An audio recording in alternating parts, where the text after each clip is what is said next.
અને હવે સમાચાર દાહોદથી, જ્યાં સંજેલીમાં મધ્યાહન ભોજનની યોજનામાં ભ્રષ્ટાચારની ફરિયાદ સામે આવી છે। આ ઘટનાક્રમની આપણે વિગતવાર વાત કરીશું કે કેવી રીતે સામે આવી। ભોજન સંચાલકની ભરતીમાં ભ્રષ્ટાચારની આશંકા છે।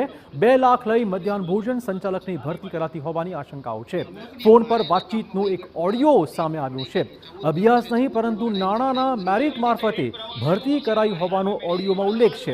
જોકે TV9 આ ઓડિયો ક્લિપની પુષ્ટિ નથી કરી રહ્યું। આ વાયરલ ઓડિયો ક્લિપ મુદ્દે નાયબ મામલતદારે સ્પષ્ટતા કરી છે।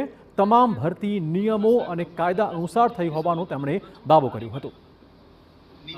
મારે તો ગામમાં વહીવટમાં દેખવું પડે કે 14 જણ છે, 14 જણ લડાઈને ઝઘડાઈને મરી જાય। નિસરતા લાલસિંહભાઈનો ફોન આવેલો મારા ઉપર, તો સગુણાબેન જોડે અને મામલતદાર સાહેબ જોડે વાત થઈ ગયેલી છે। પેલી બેને 2.5 લાખ રૂપિયા અને મારી પાસે 2 લાખ રૂપિયાની વાત કરી, તો 2 લાખ રૂપિયા આપી દો તો તમને ઓર્ડર મળી જશે। તો આ રેકોર્ડિંગ સાથે મારી જોડે પ્રૂફ છે બધું।